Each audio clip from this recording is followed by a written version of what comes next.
ఇక్కడ మనం కట్టే దానిపైన దగ్గర 250 medical seats, MBBS seats, 1000 non medical paramedical పట్టభద్రుల్ని, ఇంకొక 1000 మంది ట్రైనీస్ని కూడా సిద్ధం చేయబోతున్నారు. నర్సింగ్ 150 మంది పిల్లలకి ట్రైనింగ్ ఇస్తారు. డెంటల్ 50, ఫిజియోథెరపీ 50, న్యూట్రిషన్ సైన్సెస్ 50, ఇలాంటివన్నీ చూస్తే ఒక 5000 మందికి పెట్టుకున్నారు. నేను వారిని లాస్ట్ టైం చెప్పింది నాకు జ్ఞాపకం ఉంది. స్కిల్ డెవలప్మెంట్ కింద పక్కనే వినుకొండ ల్యాండ్ ఉందన్నారు, కానీ దానికి కొన్ని సమస్యలు ఉందన్నారు. మీరు ఏం చేసుకుంటారో నాకు తెలియదు. మీరు ఇచ్చిన 1,00,000 మందికి ఆంధ్రప్రదేశ్ నుంచి వైద్య సేవలు అందించే సిబ్బందిని తయారు చేసే బాధ్యత మీది. దానికి ఏం కావాలో మీరు చేయండి, నేను సహకరిస్తా. ప్రపంచంలో ఎక్కడైనా కానీ డాక్టర్లున్నా, ఎక్కడైనా నర్సెస్ కానీ అనుబంధంగా ఉండేవాళ్ళుంటే ప్రతి ముగ్గురులో ఒకరు ఇక్కడ తయారు కావాలి, అమరావతిలోనే తయారు కావాలి. మా పిల్లలు ఆ విధంగా కూడా ముందుకు పోవాల్సిన అవసరం ఉంది. మీ అందరికీ ఒకటే హామీ ఇస్తున్నా, పిల్లలు మీరు గుర్తుపెట్టుకోవాలి, నేర్చుకునే వయసు మీకు ఇది.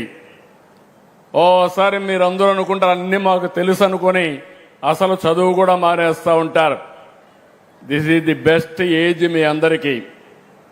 టెక్నాలజీ బాగా హ్యాండీగా వచ్చింది. అమరావతిలో క్వాంటమ్ వ్యాలీకి వెళ్తున్నాం.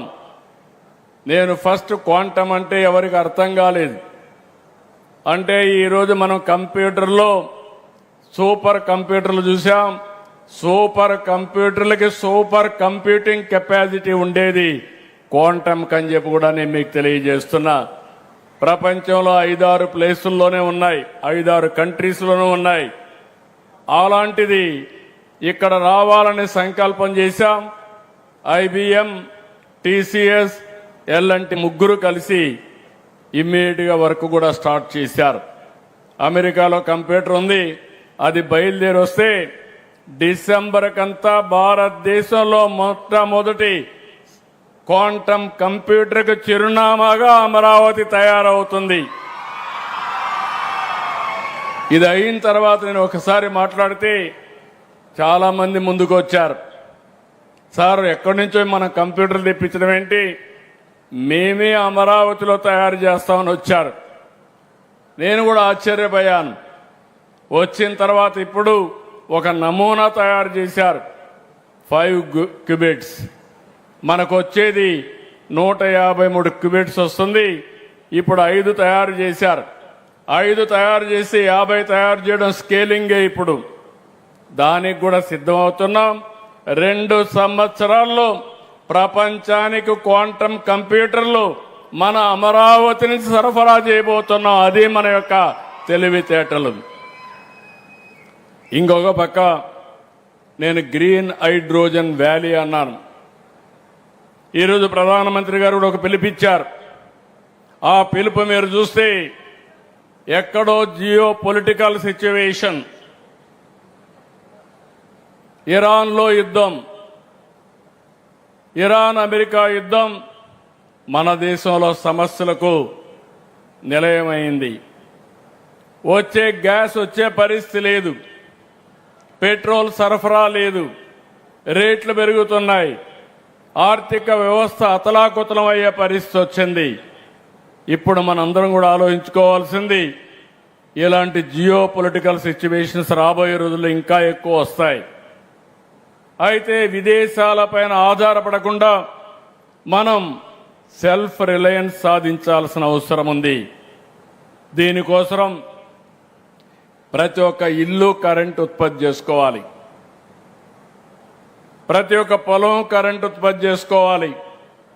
ఒకప్పుడు సోలార్ అంటే ఎవరికి అర్థమయ్యేది కాదు. 15 సంవత్సరాల కంటే ముందు నేను ఒక మాట చెప్పాను, భవిష్యత్తులో సోలార్ రెవల్యూషన్ వస్తుంది, రెన్యూవల్ ఎనర్జీ వస్తుంది, ₹50 నుంచి ₹2 కరెంటు ఉత్పత్తి చేసే శక్తి మనకు వస్తుందంటే ఎవరు నమ్మలేదు.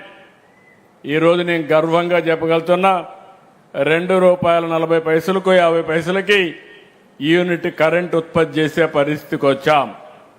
మొట్టమొదటిసారిగా మీరు చూస్తే కరెంటు రేట్లు పెంచడం మానేసి కరెంటు రేట్లు తగ్గించే పరిస్థితికి వచ్చాం. గడచిన 5 సంవత్సరాలు 19-24 32,000 కోట్ల రూపాయలు పెంచారు. దగ్గర 9 సార్లు పెంచారు.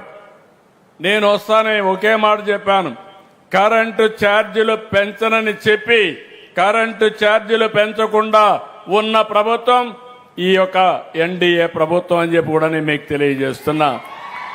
మీ దగ్గర నుంచి నాకు సహకారం కావాలి. ఎందుకంటే నేను 4,660 కోట్ల రూపాయలు ట్రూ అప్ ఛార్జెస్ అని అదనపు భారం వేస్తే అది కూడా ఈ ప్రభుత్వం అబ్జర్వ్ చేసి ఆ డబ్బులు కలెక్ట్ చేయకుండా చేశాం. ₹5.20 ఆవరేజ్ యూనిట్ కాస్ట్ ఉండేది ప్రొక్యూర్మెంట్లో, అది 30 పైసలు తగ్గించాం.